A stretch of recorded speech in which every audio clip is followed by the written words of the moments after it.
Hi, I'm John Mayfield, the real estate tech guy, with another Global Real Estate School podcast. Welcome to the broadcast. My name is John Mayfield, the real estate tech guy, and thank you so much for joining. Hey, I did an Oklahoma advertising video last week and realized I had forgotten to set my audio when I go over to the advertising checklist. And so I was just talking and going along, having a great time explaining about the Oklahoma advertising checklist, and no one could hear a word that I said. So I want to do another one for you right now because we have a lot of Oklahoma students that are going through our real estate course, and thank you for that. But I found this resource on the Oklahoma Real Estate website, the Oklahoma Real Estate Commission's website, and it's some great information, and it really applies in many of the states. So even if you're not in Oklahoma, a lot of this information will apply, and I'll try to cover that as we go through. So let's get started right now. I'm going to jump over to the checklist, and it's kind of interesting. Maryland also has this similar checklist on their website. There may be some other states that have it, but thank you, Oklahoma Real Estate Commission. Very good information. But anytime, and you're going to see information like this on your state exam, anytime that you are advertising property, you should kind of go through a checklist here. And they have some great information for us. And you can see the first item is, does the advertisement include a trade name registered with the commission or the name under which the broker is licensed? Well, in Missouri and in Oklahoma, many of the states, we cannot have what is called a blind ad. The blind ad is when you have an advertisement that the public doesn't know that they're dealing with a real estate professional. Now, a lot of times, real estate professionals violate this specific law in social media posts. They'll post an ad or post something about a home they just listed, but they forget to put the brokerage name and the phone number of the brokerage or other requirements from your state. So as you can see here, Oklahoma's asking, and many states will ask you to check on this, does the ad or the advertisement include a trade name registered with the commission or the name under which the brokerage is licensed? So keep that in mind. Very, very important. And then if the advertisement utilizes a trade name, has your broker or entity registered the trade name with the commission? Now, there again, many states require, if you're going to use a trade name, for example, Mayfield Real Estate Inc. That's a fictitious name that I had to register with the Secretary of State, Missouri. That's my trade name. That name needs to be registered with the commission in Missouri. So Missouri, if you're watching this, that's a test question, has to be done. Oklahoma, same principle. You have to register that trade name with the commission. And generally, most fictitious names need to be registered through your Secretary of State in the state where you're doing business. So again, you're going to probably see that question, and those answers will be similar in almost all 50 states. Double check and determine and look. But I know in Oklahoma, that's a requirement, and it is also a requirement in Missouri. Now, let's go on over to broker reference. Does the advertisement display the broker or brokerage name in such a way that the broker's reference is prominent, conspicuous, and easily identifiable? Very, very important there. Now, I thought I was going to a different camera. There we go. Hit the wrong camera.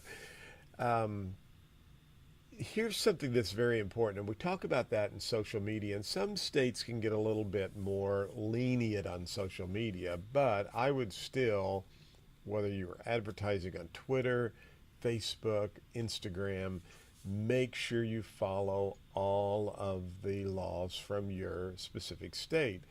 In Oklahoma, as we can see right here, they want to make sure that, and I'm looking at broker reference, okay, so we're right there on broker reference.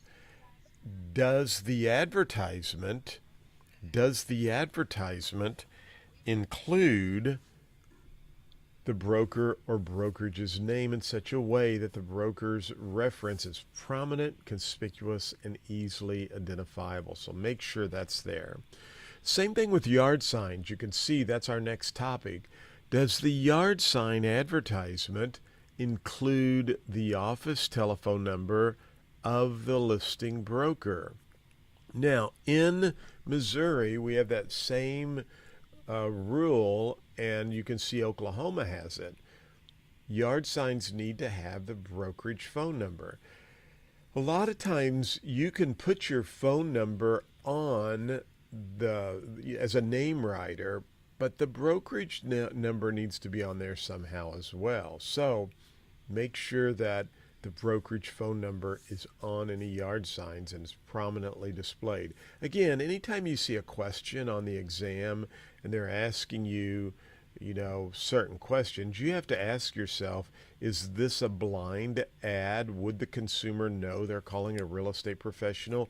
Or are they going to be aware that, hey, I see the trade name that's registered with the commission and I see the broker's phone number? So just those are the items you got to make sure that you follow. Now, authority to advertise. That's why we have listing agreements. You have to have an authority to advertise. Does the licensee have permission from the owner or the owner's representative before advertising any property for sale, rent, lease, or exchange in any media? You can see that, Oklahoma, any media. And does the permission granted by the property owner or owner's representative have a definite expiration date? You have to have a definite expiration date on listing agreements in Oklahoma. You have to have that in Missouri as well. And you know what? Probably every state out there, you got to have a definite expiration date. But you have to have authorization from the owner to advertise the property. Years ago in my area, we always waited and put the sold sign up after the closing. It was just one of those things. You didn't want to jinx the deal by putting a sale pending or and sometimes people put sale pending signs up. I guess there's good and bad to that. I always felt like if I put a sale pending, I might miss out on some cash buyers who would have called me about that house. A lot of times throughout my career, and I'm just telling you my experience, excuse me, and my, excuse me on that, excuse me. My thought process is that a lot of times people call about properties and that's not the property they're interested in. And so I would refer them to another property or tell them about another property. And so if I'm driving by and I have cash and I'm like, that's an interesting home, and I see sale pending, I'm not going to call your office. I may drive around the corner and see another house with another brokerage and call them. Well, had you not had a sale pending sign up, perhaps I would have called you. You would have told me, I'm sorry, it's already under contract, but you know what? I know about a house around the corner with another company. That's just the way I sold real estate. I knew the inventory in the marketplace. And so that's just my philosophy. I'm sure others will have other philosophies on what they think works best and what does not. But going back to our point here, you have to have authority to advertise. So I was talking about years ago, we never put sale pending signs up, and I never put the sold sign up until after closing. And then one day when I started teaching pre-license and I started studying the rules and regulations, and I'm like, wait a minute, if I'm putting a sold sign up after it closes, and the deed's being transferred to someone else on the day of closing, and my sold sign and my sign is there advertising that property's sold, and I don't have permission from the new owners. So literally many of the brokers in my area, we started getting a paper signed by the buyers who would be the new owners at the closing table, asking them, do you mind if we put a sold sign up and advertise that? So again, we were just trying to conform with the law, but you can see in Oklahoma, you have to have authorization, and don't forget it has to have a definite expiration date. Now, true and accurate information, I think that, that's a no-brainer on the test. Make sure that everything is accurate, true, you have an active real estate license, and so forth. So pretty self-explanatory. Now in Oklahoma, we do have this team advertising.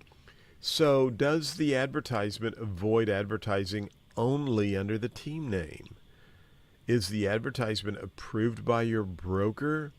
Is the team name used in the advertisement registered with the commission? Very, very important. So you want to make sure the team name's registered with the commission, and make sure that the broker's approving that, and it can't be just under the team name in the ad. So again, Oklahoma, you could see that on the real estate exam, understand what those points are on team names. Offering inducements, if the advertisement uses prizes, money, gifts, or other valuable consideration for marketing purposes, does the advertisement specify they are not contingent or limited to individuals making an offer of purchasing a specific property? So there's an area where it's going to change in a lot of the states, but in Oklahoma, you got to make sure that people understand if there's an inducement or some type of offering, it's not contingent upon you listing or buying property. In Missouri, we cannot have any kind of inducements of that and so check your state laws on that. But this is for Oklahoma, and so just want to make sure you understand that. Payment of compensation for referral fees. Does the advertisement avoid offering compensation or anything of value of an unlicensed person? You can't do that. And then property owned by licensees, and again, this can change from state to state, but in Oklahoma, if the advertisement is for the sale, purchase, or lease of real property that a licensee owns, that's one you own, does the advertisement state the fact that the owner is a real estate licensee in the state of Oklahoma?